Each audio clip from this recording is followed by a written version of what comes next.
Nous voici devant la grande tribune de l'hippodrome de Boitsfort, une commune bruxelloise. Cet hippodrome a été voulu au XIXe siècle par Léopold II, le roi bâtisseur comme on l'a surnommé.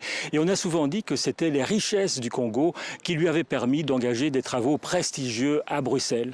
Faire la lumière sur les dérives du colonialisme, c'est l'objet d'une commission parlementaire qui vient d'être mise en place en Belgique. Et cette commission va pouvoir s'appuyer sur les avis d'un comité d'experts. Alors au début, on s'est dit que c'était une bonne idée et que ce serait pas trop compliqué parce que les historiens n'ont pas attendu la création de cette commission pour commencer à réfléchir, à décortiquer le passé colonial, mais c'était oublier les clivages en Belgique, clivages entre les partis politiques, entre chrétiens et laïcs, entre wallons et flamands, et la liste des experts qui vient d'être publiée est le résultat d'un marchandage à tel point que certains experts ont refusé d'en faire partie.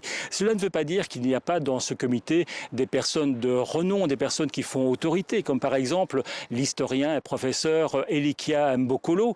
Il y a en fait dans ce comité un panaché des hommes, des femmes, des Belges, des représentants de la diaspora africaine, des spécialistes de la monarchie belge, des spécialistes du Congo, mais il y a une carence qui a été dénoncée et qui fait hurler les bons connaisseurs de l'Afrique, comme par exemple la journaliste Colette Brackman, c'est qu'il n'y a aucune voix qui vient directement d'Afrique. Tous les Africains retenus résident en Europe. Dommage. Alors, cette commission parlementaire a fait le pari de la vérité, mais aussi le pari de la réconciliation. Va-t-on reconnaître que le racisme dans la société belge est aussi l'une des conséquences du colonialisme? Que va-t-on faire avec les statues de Léopold II dans l'espace public? Et après les regrets du roi Philippe, la Belgique va-t-elle présenter des excuses officielles, des excuses de l'État? Il y a du pain sur la planche.